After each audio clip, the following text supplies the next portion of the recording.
Okay, so we are going to continue with the chapter How It Works. We are on page 59, and more likely than not, we're going to finish this chapter today. So we are now at page 59, which is a big deal.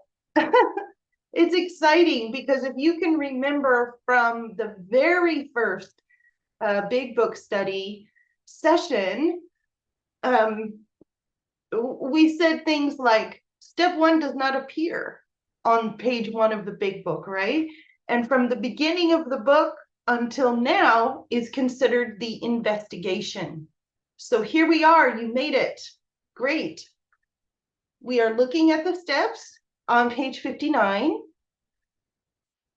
And as you have gone through the investigation, I want to remind you from Appendix 2, right? Spiritual experience. We talked about the requirements, which were willingness, honesty, and open-mindedness. And it mentioned that honesty was, introspective, self-honesty, getting honest with yourself, facing your problems in the light of the experience that they present to us in the book. And that is what we are going to find out if that worked, right? Why do we want that? Because, oh, I guess I didn't type it out. But at this part of the original manuscript, it talks about, right here, it's the original manuscript says, if you are not convinced on these three vital issues, you ought to reread the book to this point or else throw it away.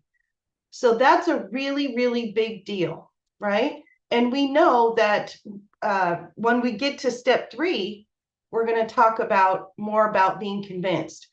So if you are not convinced by going through the investigation from the beginning of the book to page 59, then you go through the investigation again, right?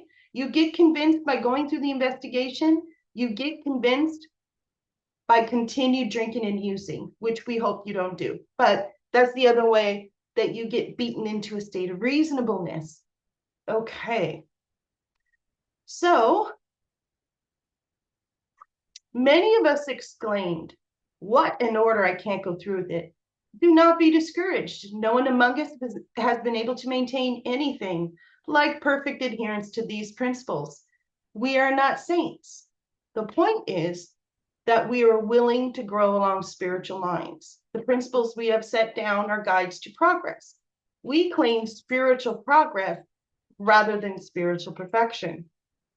And don't you like how in the program you hear a lot progress, not perfection, that the words spiritual have been dropped, right? So, maybe if someone says that to you, you can say spiritual progress rather than spiritual perfection is actually what it says.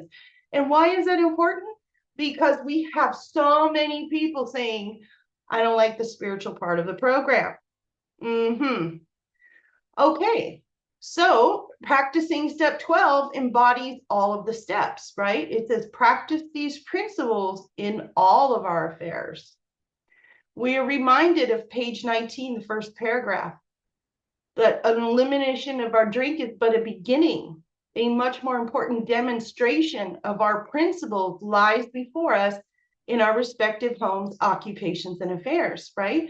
And our attendance and our participation in the Fellowship of Alcoholics Anonymous is included in that, right? So we must think about our demonstration to others in the program. And I can give you an example of how one of the people that took me through the big book study, one big lesson that I got on their what they demonstrated to me was, it was like week 2 or something of me learning this information. And I went to a meeting and I fished for prospects, all of that jazz. I carried the message during my share, and which poked the bear, I think. I think it raised a certain level of antipathy amongst the things. So afterwards, people were, coming up to me and when I went back to my sponsor and I was gossiping like crazy. And she just kept her mouth shut and she's like, do you realize you just gossiped? And I said, no, I didn't. And so we talked about it, and there was just a whole lot to unpack from that experience. But that was her demonstrating to me, right? And I appreciated that. I appreciate that was a very powerful lesson to me.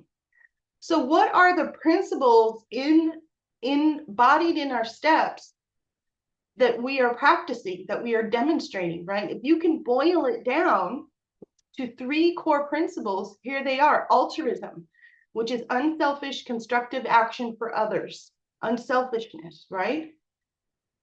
Introspection, that's the rigorous honesty, getting an awareness of where I am at. And then we have prayer and meditation. So I think, if you, I don't think there are a whole lot of people who would be opposed to these core principles if you boil it down like that. Now, each one of these three things on the screen here are their own valid path to a spiritual awakening. There are, in fact, other spiritual, more religious, I would say, organizations that where one of these is the primary path. One of these is what they really focus on. But here, we're getting the trifecta. We're getting all three of them. So that's good. I need all three of them. And this could be why Dr. Silkworth said in the doctor's opinion that this is the path of the masters, right? That it's covered in such masterly detail. And I like that. I appreciate it. So how many people do you know that are living the 12th step and all that it embodies? When you think about your AA circle, your home group, all of that. Now, I'm not asking you to practice judgment and point the fingers, yada, yada, yada. What I'm asking for is awareness. And why do we want that awareness? Well, first of all, awareness is a big part of what they're teaching us here, but we want to be able to practice discernment. Okay. There could be somebody sitting in the room with 37 years of sobriety who hasn't had a spiritual awakening and is telling you crap like, I spilled more than you drank, or, or perhaps attacking you because you used your 3 minutes to carry the message out of the big book. Those things happen. They've happened to me repeatedly. You want to practice discernment on who is practicing this program, who is not, who is recovered, who is not. You may also want to consider that person who's able to attain long-term sobriety without a spiritual awakening is a certain type of hard drinker and not a real alcoholic. These are all things that you want to think about. Again, it's to practice discernment, right? To know the true from the false, not for judgment, not for attack. And it also helps us look at ourselves and say, I've been an AA member for 30 years. Am I demonstrating these principles? These are the kinds of things we want to ask ourselves. Okay, so our description of the alcoholic is the doctor's opinion up to chapter 3. The chapter to the agnostic is chapter 4. And our personal adventures before and after make clear 3 pertinent ideas. So at the time when this was written, these were the stories that were available. Okay, I don't know what edition you're studying. If it's the 4th edition, I hear the 5th edition's coming. Okay, but when this particular sentence was referring to the stories in the 1st edition, and here are the stories that are still left after the new editions. Okay, A, that we are alcoholic and could not manage our own lives. B, that probably no human power could have relieved our alcoholism. C, that God could and would if he were sought. If you are not convinced on these vital issues, you ought to reread the book to this point or else throw it away. If you are convinced, then you are at step 3, where you make a decision. Okay, so basically it takes pages 0 through 60 to convince us of these 3 vital ideas, as long as we are practicing honesty with ourselves, right? if we've been taken through the investigation and we're being honest with ourselves, then we are convinced of these. Again, that's another way to practice discernment. Anyway, so here we go. Being convinced, we are at step 3, right? So if you're not convinced, are you at step 3? If you're not convinced, you are not at step 3, which is when we make a decision. We decided to turn our will and our life over to the care of God as we understood him. Just what do we mean by that? And just what do we do? The first requirement of step 3 is that we be convinced that any life run on self-will can hardly be a success. Okay, so how many lives does that leave out? None. If you're in the body, you got self-will, you got ego, right? What's a requirement? It's certainly not take what you want and leave the rest, right? A requirement is a quality or qualification that you must have in order to be allowed to do something or to be suitable for something. So my requirement here for step 3 is that I can be convinced that any life run on self-will can hardly be a success. It's not a small requirement. And I can just tell you from my own experience, when I came into AA as a 17-year-old, coming from a home that was just riddled with drug addiction and alcoholism, didn't have the lexicon. I didn't understand what self-will was. And so this was a much harder hurdle to get over to really get this, right? So anyway, on that basis, what basis? The basis of self-will. When I make decisions based on self, I place myself in a position to be hurt, right? So on the basis of self-will, we are almost always in collision with something or someone, even if our motives are good, right? So most people try to live by self-propulsion. And I used to draw a little ship up on the board when this was in person called the SS Hopeless Mind and Body, which runs on self-propulsion. Each person is like an actor who wants to run the whole show, is forever trying to arrange the lights, the ballet, the scenery, and the rest of the players in his own way. Okay, there's a few more things here on the slide that I didn't address. Right here, when we define success, I'm sure, you know, my first thing when I would define success was probably financial independence, or some type of security of where I lived or where I worked, or some way, you know, because of course that's an utter mess when you get clean and sober. But really, success defined here in our book, in our textbook, is on page 83 to 84. And we define success as we will comprehend the word serenity and we will know peace, right? So if you think about it, can you think of people, anyone in your life who's got like a mint, like, you know, stacks of money, and are unhappy and then don't have peace, right? So anyway, that's what we're looking for here. Now, what is this thing called self? Self-will, the bondage of self, the ego mind. These are some pretty deep spiritual concepts that I honestly could not like fully comprehend until I worked with others and did the 4-step like 68 times, which is what I've done. Okay, so the bondage of self. Ego tells you that you are separate from God and separate from others. It's conditioned with false and old ideas. It's the greatest deceiver. It cannot be satisfied. And it's merely a mechanism. The great reality within us is what guides us to success, right? I could never use my ego mind to get peace of mind, right? The mind that is the problem isn't going to solve the problem.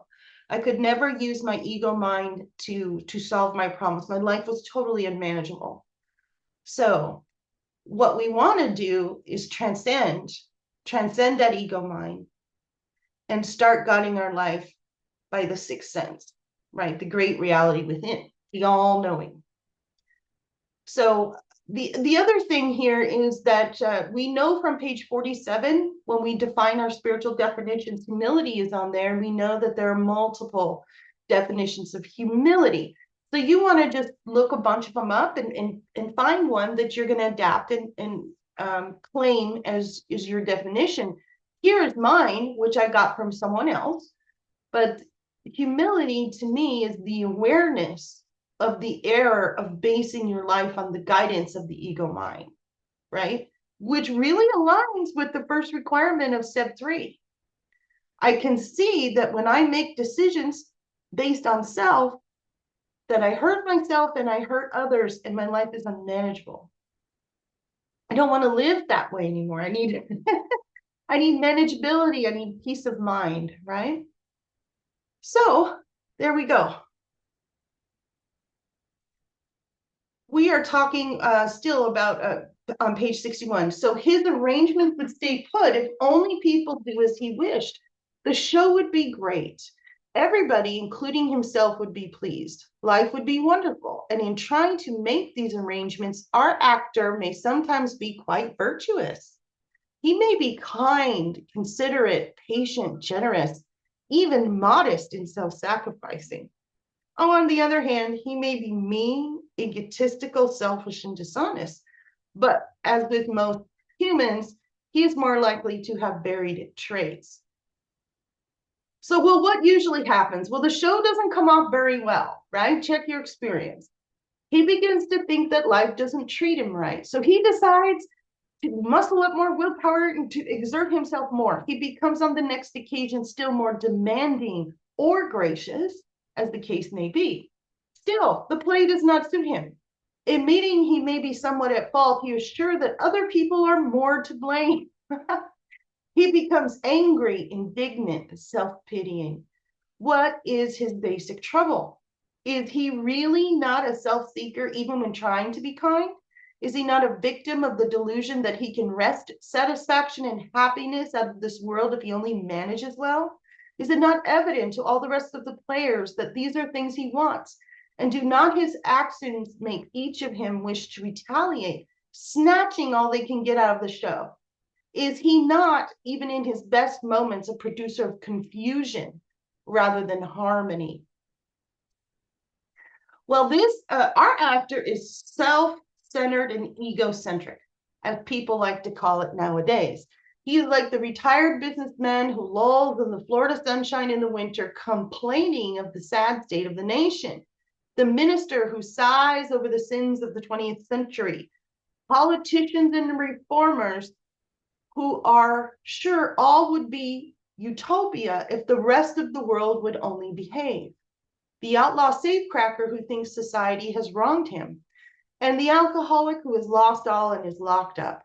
Whatever our protestations, are not most of us concerned with ourselves, our resentments, and our self-pity? All right, so the question to ask yourself is, do you know when someone else is being selfish? Right? Can't you smell it on them? Can't you see it on them? Did it dawn on you that others can see it in you too? We cannot make a decision to turn this off any more than we can make a decision to stop drinking. We had to have God's help, right? God did for us what we could not do for ourselves. This is one of those things. Selfishness, self-centeredness, that we think is the root of our trouble.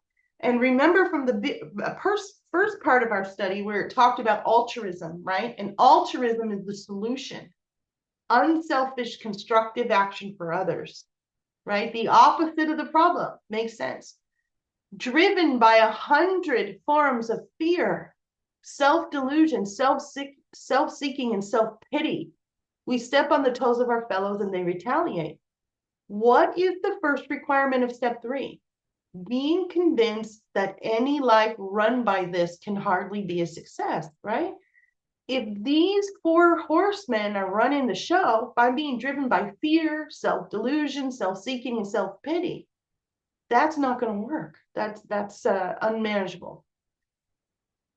So, and when we come from this place, we end up hurting people as well. Sometimes they hurt us, sometimes we hurt them. And we may say, there was nothing that provoked this, right? But we invariably find that at some time in the past, we have made decisions based on self, which later placed us in a position to be hurt, right? Making decisions based on these four horsemen. So our troubles, we think, are basically of our own making. They arise out of ourselves. And the alcoholic is an extreme example of a self-will run riot, but we usually doesn't think so. All right, so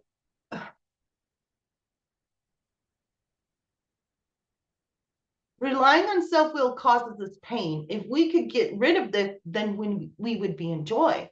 Removal of self is the goal, right? But we can't make a decision to do that. We had to have God's help. So right now, the exercise that we would do if we were together is I would ask you to pull out a piece of paper and write down your top 3 priorities, okay? So, that might be, I'm just going to give you examples that I've heard over the years. Finishing a degree, getting a promotion at work, buying a house, whatever, just our normal human stuff that we like to do, which is nothing wrong with that. But the point here is that it says above everything, all right? So above your top 3 priorities, above your goals, your little plans and designs, above that, we alcoholics must. What does must mean? Does it mean take what you want and leave the rest, or does it mean a requirement? Must be rid of this selfishness. We must, or it kills us. I would say that's a pretty clear statement, okay? God makes that possible. And there often seems no way of entirely getting rid of self without his aid. See, this book is about getting rid of self. Many of us had moral and philosophical convictions galore, but we could not live up to them even though we would have liked to. Neither could we reduce our self-centeredness much by wishing or trying. We had to have God's help. This is the how and the why. First of all, we had to quit playing God. It didn't work. Next, we decided that hereafter in this drama of life, God was going to be our director. He is the principal and we are his agents. He is the father and we are his children. Most good ideas are simple, but this concept was the keystone of the new and triumphant arch through which we pass through freedom. When we sincerely took a position, right? Not when God took the position, but when we, the self-centered, self-will, run riot, unmanageable life, obsession of the mind, allergy of the body, when the alcoholic took such a position, all sorts of remarkable things followed. Here are your promises. We had a new employer. Being all powerful, he provided what we needed. Okay, if there's 2 provisions here. We kept close to him and we performed his work well, right? So what does it mean to keep close to him? It means that God is deep down within us and it's obscured by pomp, by calamity, by worship of other things. And we take the steps to remove that so we can have an awakening of God within. We can be tuned in, tapped in, right? Get that 6th sense, hear that direction. So we work the steps to remove the obstructions, and that's how we get close to God. And what is his work? Performing his work well. That's working with other alcoholics, okay? So check your own experience. Have you really done this? Have you abandoned yourself to this? Have you thought to yourself, shoot, I have 12,000 unmanageable, scary problems in life. I've made a mess of things. How am I going to solve this? Have you decided to abandon yourself to these 2 provisions and try to solve your problems this way? You thought about that, right? Because he's the employer. And one thing I want to share with you is that I'm a business owner. So I'm the CEO, but I have in my business a CSO, a chief spiritual officer. And I don't run my business alone. I turn to the CSO often, right? And in my business, I do the same things. Oh, we are here to be of service to our customers. and practice these principles and honesty, all of those things. It works. It really does. So we had a new employer. Being all powerful, he provided what we needed if we worked the steps and we worked with other alcoholics. Established on such a footing, we became less and less interested in ourselves, our little plans and designs. More and more, we became interested in seeing what we could contribute to life as we felt new power flow in, right? So if God is within and you can't feel it, you're oblivious to it, or it's blocked off, you're not going to feel that power flow in, right? The steps are a process of removing those obstacles so you can feel it flow in. I love these words that they use for this. As we felt new power flow in, we enjoyed peace of mind, right? We defined success, serenity, peace of mind. As we discovered we could face life successfully, as we became conscious of his presence, right? We began to lose our fear of today, tomorrow, or hereafter. We were born. Okay, looks like I missed something here about the triumphant arch. So it's an arch that locks all these other things together. And keystone. All right, so most good ideas are simple, and this concept was the keystone right here. So it holds everything together in the arch.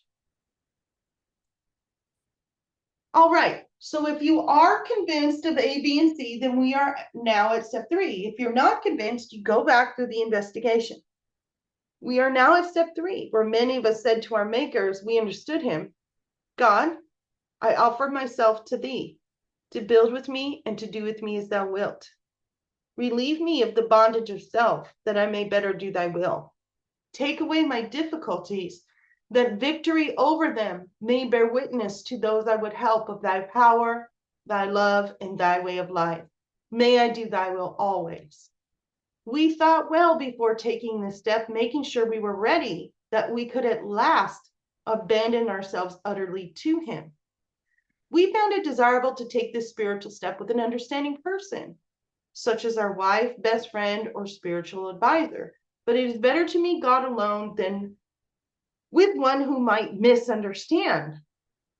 The wording was, of course, quite optional, so long as we expressed the idea of voicing it without reservation. This was only a beginning, though if honestly and humbly made, in effect, sometimes a great one was felt at once. All right, here we go. Step 4, you ready? Here we go. Next, we launched on a course of vigorous action. Oh my God. What does it mean to launch? How long does launching take, right? So the picture there is a guy launching his boat in the marina. And the question is, how long does that take? Do you think that guy's standing there for 6 months after he made a decision that he was going to take his boat out into the water? Did he stay in the launching mode for 6 months? No. He probably got that done in under an hour. I've never launched a boat in a marina, but I would assume it. You can slide that boat in the water in under an hour. So this is how you know if somebody really is convinced, if they really did step 3, because they have already started step 4, right? The people that say, "Oh, I finished step 3, but it's been 6 months and I haven't started step 4." Well, you might want to say, how long does it take to launch a boat into the water? Or perhaps you're not convinced. Let's go revisit 1, 2, and 3 and see where you're at. Let's get honest with where you're at on this process. Because the person who is convinced isn't going to waste any time. And they are going to launch in a course of vigorous action. The first step of which is the personal house cleaning, which many of us never attempted. Though our decision, the decision of step 3, was a vital and crucial step, it could have little permanent effect unless at once. What does at once mean? Does it mean 6 months, or does it mean within the hour? At once, followed by a strenuous effort to face. What does the word strenuous mean? Let's see, if I lost a bag of dope in the car, that car is going to be torn apart, right? For hours on end. If you dropped a ball of cocaine in the carpet, are you just going to walk away and say, oh, well, it's gone? Or are you going to be sniffing the carpet?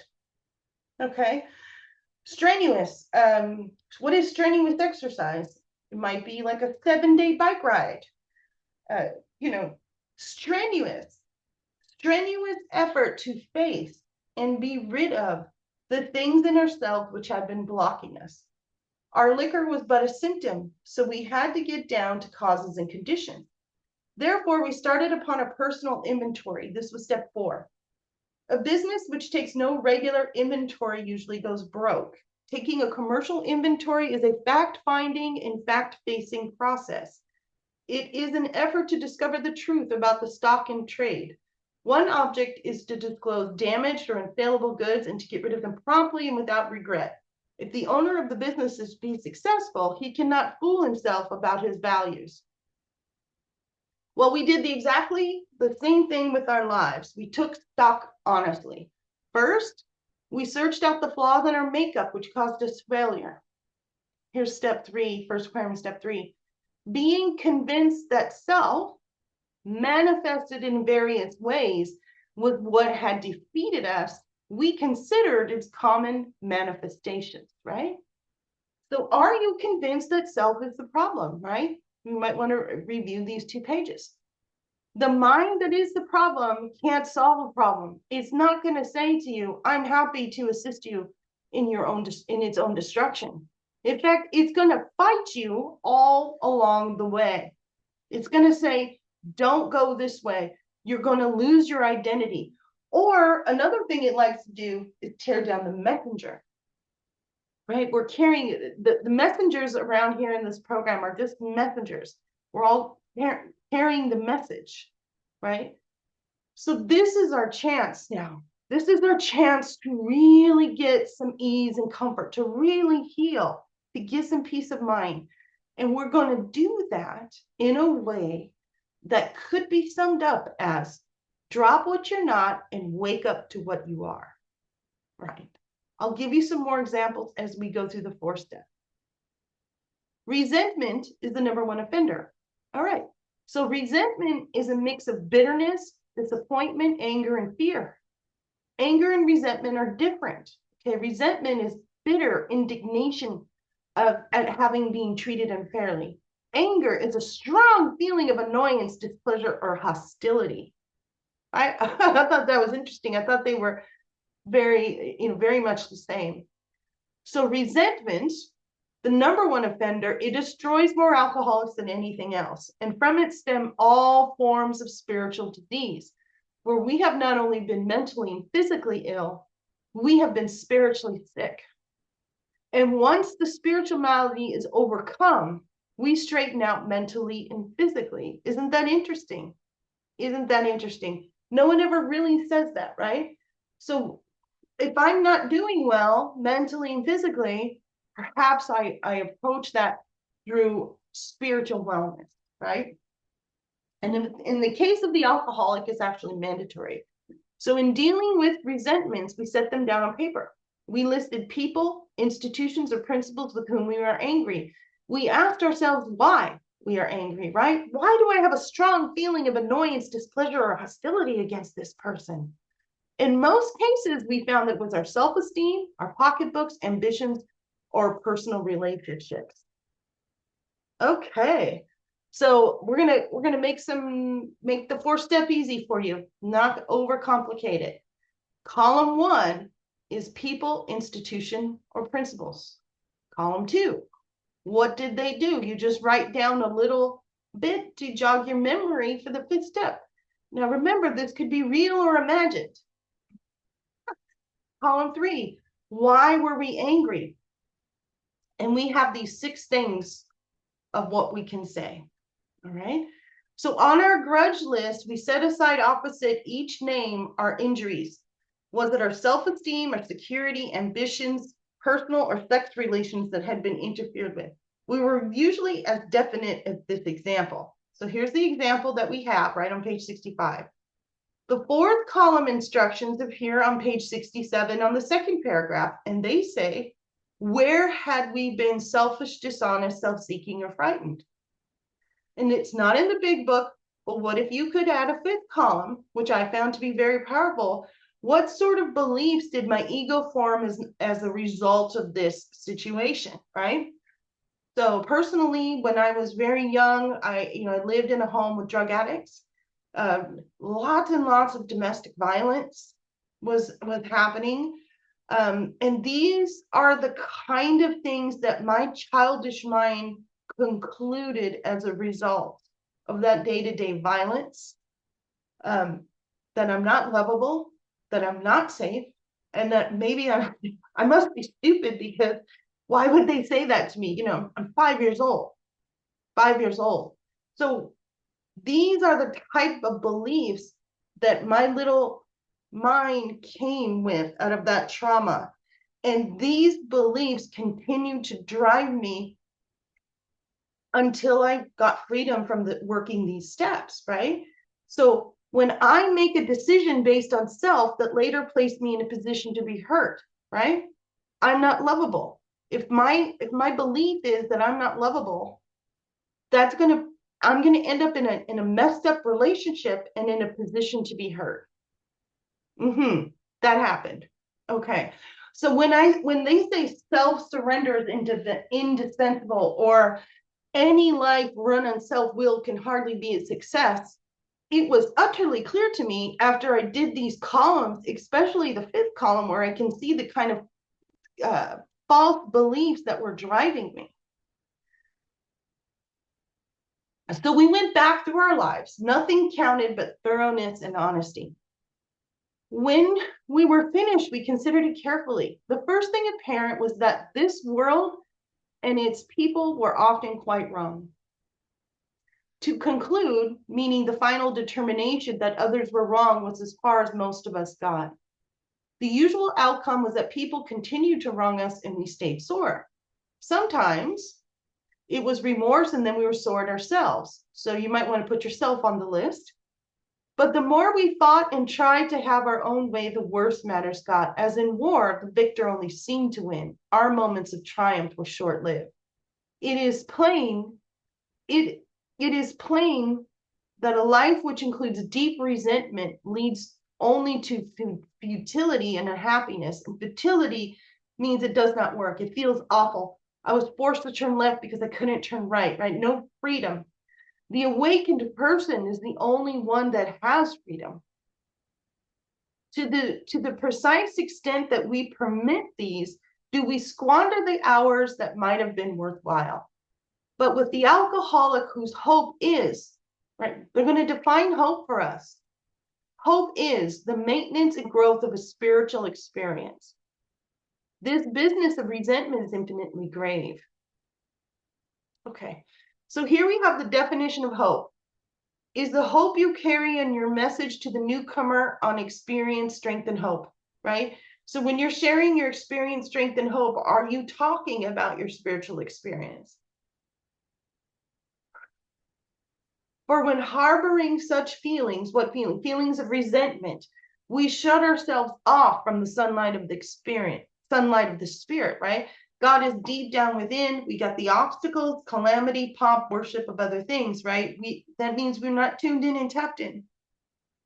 Then the insanity of alcohol returns, right? The obsession comes back, right? Because what we have is a daily reprieve contingent on the maintenance of our spiritual condition. Resentment is the number one offender.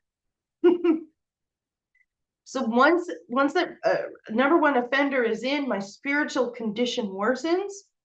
Now the obsession comes back, right? Which is the persistent, reoccurring thought that does not respond to reason, often running. And for us to drink is to die. Okay, so if we were to live, we had to be free of anger. Holy crap. The grouch and the brainstorm were not for us. They may be the dubious luxury of normal men, but for the alcoholic, these things are poison. All right. So harboring means to give shelter to. So harboring resentment, harboring anger, we're giving shelter to it. We shut ourselves off. A person that is not shut off says, how can I help? Right? Their thoughts are focused on how they can help others. Right? Page 20, our constant thought of others and how we may help meet their needs. So this whole deal, is to be in fit spiritual condition.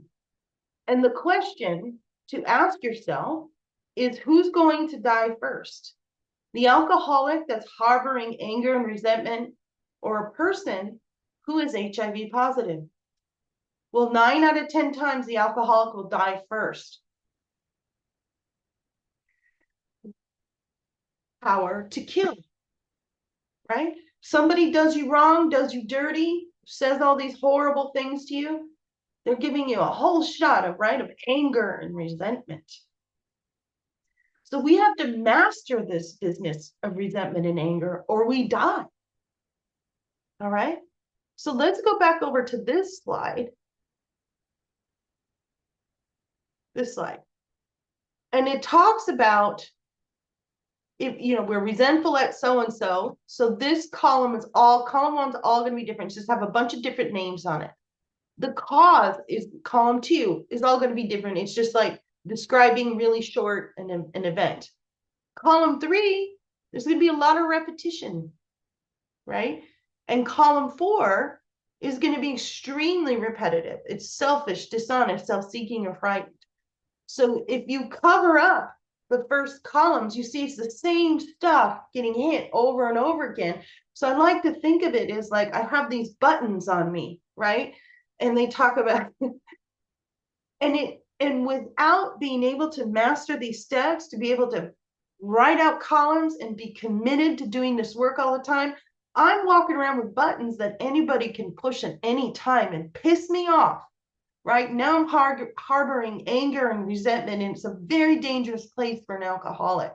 So I don't want to walk around through this world full of selfish, self-seeking people, tons of mean people out there. I don't want to walk around in the world with these buttons that they can push, and basically they have the power to kill me because I haven't grown spiritually enough to understand and to do this work. Right? So being able to do these columns and do this work and get this level of spiritual awareness means that I'm back in control, and there are fewer people who can hurt me with their words out there. And I'm sorry, back in control doesn't mean the word, but it means, control is taken away from someone who could be abusive. Taken away from someone who can be abusive is really what I want to be saying here. I don't want to walk around with the ability that someone else can hurt me like that. Okay. Oh. So the grouch and the brainstorm were not for us. They may be the dubious luxury of normal men. Doesn't say that they are, right? So we turn back to the list, for it held the key to the future. We were prepared to look at it from an entirely different angle. So cover up the first 2 columns. It's the same 6 things hit over and over again. They are in you, not in the other person. Does that make sense? I mean, that's really incredible. The 6 things that get hit over and over again are within me. So we began to see the world and its people really dominated us. And in that state, the wrongdoing of others, whether it's fancied or real, have the power to actually kill. So how could we escape? We saw that these resentments must be mastered, but how? We could not wish them away any more than alcohol. So this was our course. Here we go. We realized that the people who wronged us were perhaps spiritually sick. Though we did not like the way their symptoms and the way they disturbed us, they, like ourselves, were sick too. So we have a prayer here. We ask God to help us show them the same tolerance, pity, and patience that we would cheerfully grant a sick friend. When a person offended, we said to ourselves, this is a sick man. How can I be helpful to him? God save me from being angry. Thy will be done. We don't retaliate or argue, right? We avoid retaliation and argument. We wouldn't treat sick people that way. If we do, we destroy our chance of being helpful. We cannot be helpful to all people, but at least God will show us how to take a kindly and tolerant view of each and every one. So do you take revenge on sick people? Like a person who's suffering from cancer, would you take revenge on them? And if this paragraph, these two paragraphs right here were all you got from the big book, would it not be amazing? Right? Imagine this as a reality really coming true for you. You know, otherwise, all the wrongdoers that you're going to encounter have more power than you do. So referring to our list again, putting out of our minds the wrongs others had done, we resolutely look for our own mistakes. Where had we been selfish, dishonest, self-seeking, and frightened? Though a situation had not been entirely our fault, we tried to disregard the other person involved entirely. Where were we to blame? The inventory was ours, not the other man's. When we saw our faults, we listed them. We placed them before us in black and white. We admitted our wrongs honestly and were willing to set these matters straight. So this is a very serious effort, right? And what does resolutely mean? When you do something resolutely, you are determined to make it happen. Okay? So kind of like looking for that gram of cocaine that dropped in the shag carpet. Our own mistakes. And we want to look for our mistakes that are in thought, word, and deed. Okay. Oh, column 4. We want to start with fear. Fear is the root of everything anyway. So you can just start by looking at fear. We are trying to get rigorous honesty, which is introspective. We're trying to get this honesty. And this is about getting freedom, right? All right. So basically, when you look at these things, if you have like a big old pile of resentment, a big old pile of anger, you can look at that and draw backwards from it like the archer to find the thought, right? You can trace it back from the action to the thought. So notice that the word fear is bracketed alongside the difficulties with Mr. Brown, Mrs. Jones, the employer, and the wife. This short word somehow touches about every aspect of our lives. It was an evil and corroding thread. The fabric of our existence was shot through with it. Cross out the word it and put fear. Fear set in motion trains of circumstances which brought us misfortune we felt we didn't deserve. But did we not ourselves set the ball rolling? Sometimes we think fear ought to be classed with stealing. It seems to cause more trouble.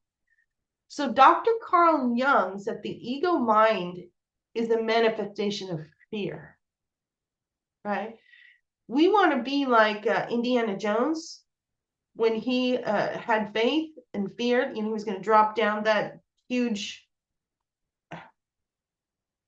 empty space in between the two sides of the mountain, right? We want to take opportunities to face fear. There are no wimps on the spiritual path, right? So courage is not the absence of fear. Courage is doing it anyway, even though fear is present. All right. So we reviewed our fears thoroughly. We put them on paper, even though we had no resentment in connection with them. We asked ourselves why we had them. Wasn't it because self-reliance failed us? Self-reliance was good as far as it went, but it didn't go far enough. Some of us once had great self-confidence, but it didn't fully solve the fear problem or any other. And when it made us cocky, it was worse. So perhaps there's a better way. Well, we think so. But we are now on a different basis, the basis of trusting and relying upon God. We trust infinite God rather than our finite selves, right? I trust God more than I trust my ego. We are in the world to play the role he assigns, right? You're not in the role to play the role your ego wants, right? And remember, I share with you, my ego is just all sorts of terrible negative things. I don't want that role anyway. And we know from page 49 we can go to page 49 right now, and it talks about what our role is. Oh, I wish I would have wrote down the paragraph. Almost there. Instead of regarding ourselves as intelligent agents, spearhead of God's ever advancing creation. Do you think of yourself as that? An intelligent agent, a spearhead of God's ever advancing creation. We are in the world to play the role he assigns, just to the extent that we do as he think he would have us and humbly rely on him, does he enable us to match calamity with serenity. Okay, that's a lot. Infinite. Describes God as infinite here, which is limitless or endless in space, extent, or size, impossible to measure or calculate, right? Finite, the finite mind, the finite human being has limits or bounds, all right?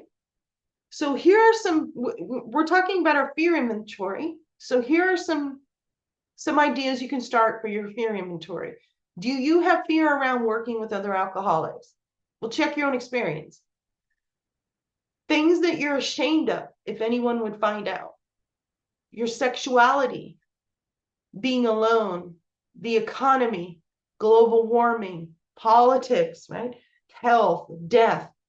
It's a long list. And as you can see, try to find about 150 for your list. As long as these fears drive us, there is no freedom. Okay?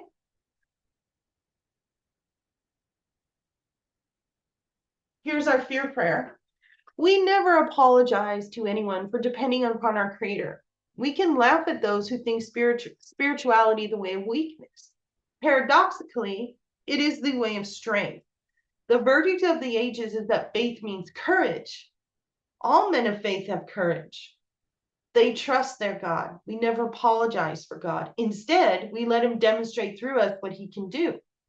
We ask him, so here's the fear prayer, which is a mantra for me. It's been a mantra for me in like the most terrifying moments. We ask him to remove our fear and direct our attention to what he would have us be. And then at once, we commence to outgrow fear. Oh boy. Now about sex. Oh boy. So there are multiple sentences here in this paragraph. I'm not going to read them all, but I'm going to give you the instructions for the sex inventory. Each one of these sentences is considered a heading, right? One set of voices cry that sex is a lust of our lower nature, a base necessity of procreation. That's a sentence, that's a heading. And I'm going to ask you to write 3 pages on each of these 17 headings. All right. Now that may seem like a lot. You're like, oh my gosh, how can I write 3 pages? Well, you're not writing 3 pages that you're turning into an English teacher for a grammar, for grammar or for a grade. It could be a hot mess with the grammar and spelling. Okay. Just go ahead and free write whatever the heck comes into your mind for 3 pages. And what's going to happen is you're going to start getting an awareness of what's really going on with your sexual ideals, with your sexual thoughts, beliefs, and everything like that, which is fine. That's all that's happening is just with you. You just want to get the awareness for yourself. You're not turning this in. All right. Now, the sex inventory. We reviewed our conduct over the years past. So here are your columns. Column 1 is who is the name of this person? Where is the location and the method, right? So for example, did we unjustifiably arouse jealousy, suspicion, or bitterness? Let's say that you know let's say that you're attracted to, or whatever kind of feelings you're having for someone who's in a committed monogamous relationship with someone else. and you've texted that person, or perhaps you've flirted with that person, or you've done things that would unjustifiably arouse jealousy or suspicion, right? Kind of messing with someone else's relationship. That's just an example. So column 4, where were we at fault? For example, you don't have to fully have sex with someone in order to have created some sexual harm, so to speak, right? It's in the realm. It's in the realm. And then column 5 is, what should we have done instead? So by doing our sexual inventory columns, column 5, and doing our writing on the 17 headings, yeah, I know that's a lot of writing. It is, okay? But do you want to enjoy sex? Do you want to have freedom around sex? Do you want to get better? Right? It's such a big part of who we are. Let's do it. Let's do it. So these are the things that we can actually do to start to get a sane and sound ideal for our future sex life. And notice it says we are going to have a future sex life. We subjected each relationship to this test. Was it selfish or not? So they're talking about going forward, right? We asked God to mold our ideals and to help us live up to them. We remembered always that our sex powers were God-given and therefore good, neither to be used lightly or selfishly, nor to be despised or loathed. So whatever our ideal turns out to be, we must be willing to grow towards it. We must be willing to make amends where we've done harm, provided that we don't still bring more harm in doing so, right? So hopefully you have someone guiding you through, steps 8 and 9. In other words, we would treat sex as we would any other problem. And in meditation, we ask God what we should do about each specific matter. The right answer will come if you want it. Okay. Oh boy. God alone can judge our sex situation. Really, I wish they would inform the United States of that, right? Everybody seems to think that they can be the arbiter of someone else's sex conduct, right? But God alone can judge our sex situation. Counsel with people is often desirable, but we let God be the final judge. We realize that some people are as fanatical about sex as others are loose. So we avoid hysterical thinking or advice. Suppose we fall short of the chosen ideal and stumble. Does this mean we're going to get drunk? Well, some people tell us so, but this is only a half-truth. It depends on us and our motives. If we're sorry for what we've done and have the honest desire to let God take us to better things, we believe we will be forgiven and our lesson learned. If we are not sorry and our sexual conduct continues to harm others, we are quite sure to drink.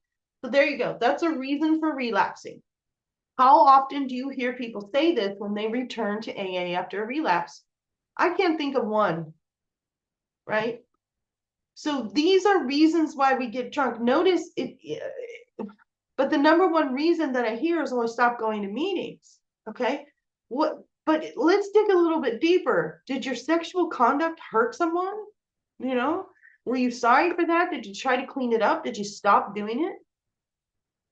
So they're telling us here, we're not theorizing. These are the facts of our experience, right? This is the experience of the first 100 men and women. So what is the solution if we're being driven by lust, right? So to sum up sex, we earnestly pray for the right ideal, for guidance in each questionable situation, for sanity, for strength to do the right thing. And now here's something kind of funny, right? If sex is very troublesome, we throw ourselves the harder into helping others. We think of their needs and we work for them. This takes us out of ourselves. It quiets the imperious urge when to yield would mean heartache. So here we go. God is the solution for sex, fear, anger. The instructions all give prayer as an action item. So if we have been thorough about our personal inventory, we've written down a lot, right? I've seen some 160-page inventories. Go for it. This can be your life's work. This is the most important thing that we could be doing, right? We listed and analyzed our resentments. We have begun to comprehend their futility and their fatality. meaning that they don't work and that they kill you. We have commenced to see their terrible destructiveness. We have begun to learn tolerance, patience, and goodwill toward all men, even our enemies, for we look at them as sick people. We have listed the people we have hurt by our conduct and are willing to straighten out the past if we can. In this book, you read again and again that faith did for us what we could not do for ourselves. We hope you are convinced.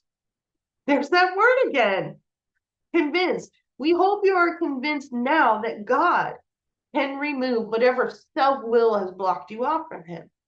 If you have already made a decision, you've taken step 3 in an inventory of your growths or handicap, step 4, you made a good start. That being so, you've swallowed and digested some big truths, big chunks of truth for yourself. In other words, there's going to be more awareness later as we develop honesty. Okay, and then what comes in the book after this is the 5th step, which at this point in time, we do not have any slides for. We do not have any type of group presentation on. That's all done one-on-one. So we are working on developing that though, and it's probably going to be coming this year. But at this point, what I personally do is I start over at the beginning and I just go through the first 71 pages over and over and over again. So that's my suggestion to you. Okay, so the parking lot is open. Okay, can you hear me? Yeah. Okay. So my first question is kind of about step 3. So if I'm in collision with something or somebody, is that a surefire sign that I'm in self-will in some way or another? Would you agree that that's true? I would say so. I'd say that, write out the columns. Yeah. Okay. Um, and then let's see. I wrote, what if I'm not sure if I'm being selfish? That was one of my questions. As silly as it might sound. Um, but I heard a lot. What I took as far as selfishness goes and reading about that and being the actor and um that selfishness hurts us and it hurts others. And so if I'm not sure if I'm being selfish, but in some way, shape, or form, I'm hurting somebody else, then I can be sure that I might be being a little bit selfish if there's any question about whether or not, if I'm wondering without knowing, justifying, you know, well, I'm just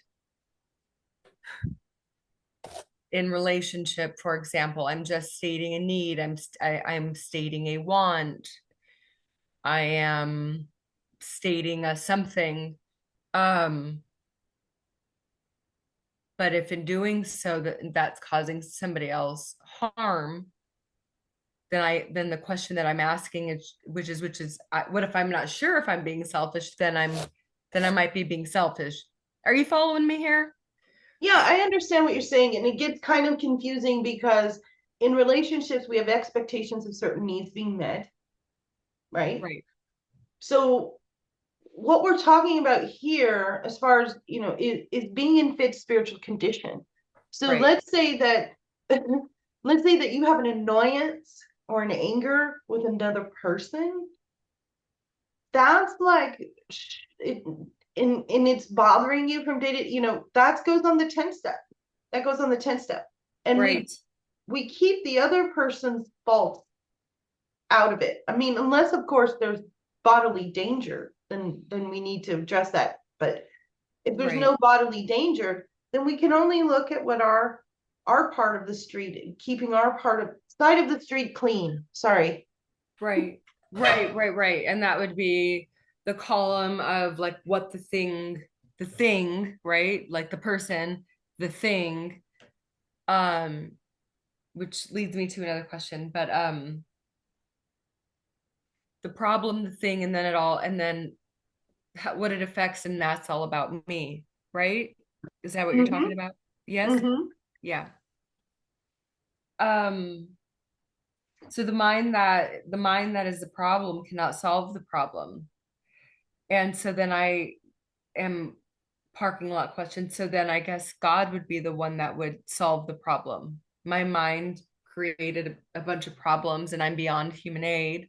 And I've made a decision in step three, and my life cannot be a success, ran on self-will. So then I turned to God in with 10, 11, and 12 to solve the problem. Is that kind of the idea there? Right. Remember from other parts of the book when it said that spiritual principles solved all my problems. Right. Yeah. Okay. Okay. And then this has always kind of ran through my head. It always stood out to me. When the spiritual malady is overcome, we straighten out mentally and physically. That always stood out to me.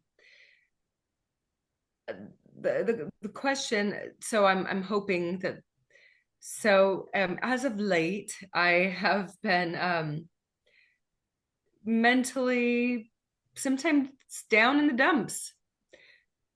Physically, I feel down in the dumps. And so I guess the question is that once this fourth step is taken, the spiritual malady begins to straighten out, then the mental and the physical then straighten out too. I'm hoping that's correct. That can alleviate some of the mental and the physical stuff that's been going on for me lately. Right. Well, this is a controversial topic, I would say, in our program. So Okay. the symptoms on page 52, right? The symptoms of alcoholism on page 52. I'm just going to read them real quick. It's very Yes. short. Okay. So, but maybe for our listeners, um, we had to ask ourselves why we shouldn't apply to our human problems the same readiness to change our point of view. Here are the symptoms of being an alcoholic, which can be in full force in sobriety. We were having trouble with personal relationships. We couldn't control our emotional natures. We were a prey to misery and depression. We couldn't make a living. We had a feeling of uselessness, full of fear, unhappy, and we couldn't seem to be of help to couldn't be real help to other people. So if we are working the steps and we are working with other alcoholics, then we are recovering. We could recover, right? From the causes and conditions, and then the symptoms fall, right? So misery, depression, can't earn money, all these things are symptoms of a deeper cause, which the fourth step is an inventory of. So Right. we could expect to feel better, like around the ninth step. Right. Okay. I understand. So, right. So, over when the spirituality is overcome, straighten out mentally, physically, those coincide with page 52, symptoms of alcoholism, and perhaps some of that relief comes with the ninth step. Is Yes. that Yeah. right? Yeah. Okay. Okay. Um, had to be free of anger in order to live. And then there's a prayer about that, right? So I wrote that down as a question, but then we went on a couple slides and then that was answered. Um, yeah, how do I get rid of a resentment quickly? And then it was answered. So um then one of the other questions you cut out, it's my internet, but on slide 27, um no, I'm sorry, not on slide 27. You cut out when you were talking about calamity with serenity. Huh. And I wanted to, I think you had said that that was, did you say that wasn't true or did you say it was true? You kind of cut out. Calamity with serenity. Oh, let me see if I can find that. It was towards the end. I see it here.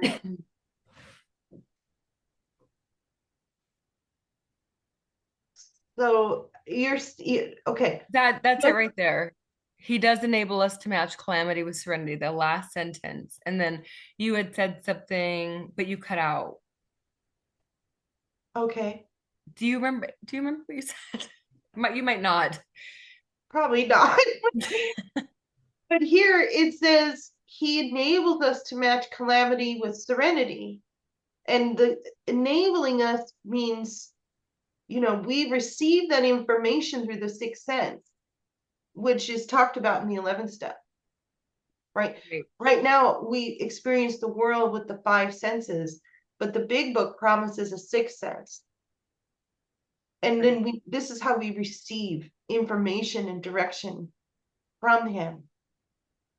Mm-hmm. And so perhaps, you're experiencing some type of calamity, which we all are. Mm-hmm. Mm-hmm.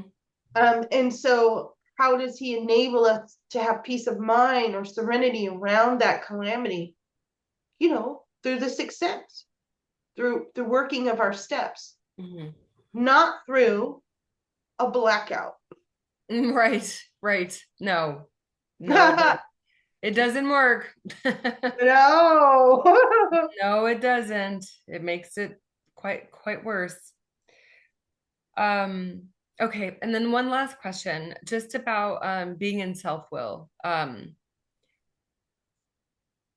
The question kind of is, so when I'm in collision with someone or something, which happens to me, I don't want to say a lot, but I kind of want to say a lot. I don't know. Would the best thing to do to be maybe just to stop, like just stop and to do that pause. Oh, and then I'm remembering this prayer and to ask God to direct my thinking, right? Yes. Okay. Okay. When I'm in collision. Yeah. Yeah. Invite him in. Invite him in. Actually, particularly this week, just due to some things, big things, going Mhm. on here in my town, I actually wrote out 2 pages of things that I'm inviting God into, and I put it in a God box, right? The wildfires. That's driving me insane. Yeah. That's a calamity. That's a countywide, statewide calamity, Right. driving me crazy. I was stressing my neck. I gotta write it down. I gotta invite him in. I gotta direct my attention. And I seek to lean and rely on God for the comfort I need through that. And Hmm. then, some other miraculous things happened. Like somebody calling me and kind of talking me through it that's with the fire department, stuff like that. So yeah, invite him in, direct your thinking. And if your thinking is just too much because there's too much going on, write it out. Right. So when I feel that way, I tell myself to write a minimum of 3 pages and I put it in the God box. And then a couple Hmm. of months later, I revisit it and I actually write down how those things were resolved. Hmm. And so I just reviewed my God box this morning. There was everything in there had an easy resolution. Yeah. Hmm. Okay. Um, I like that. I like that a lot. I haven't done anything. I do versions of that, but I haven't like delved into that in a long time. Um, well, those are my parking lot questions. Oh, okay. Those are the parking lot ones. Yeah. Okay.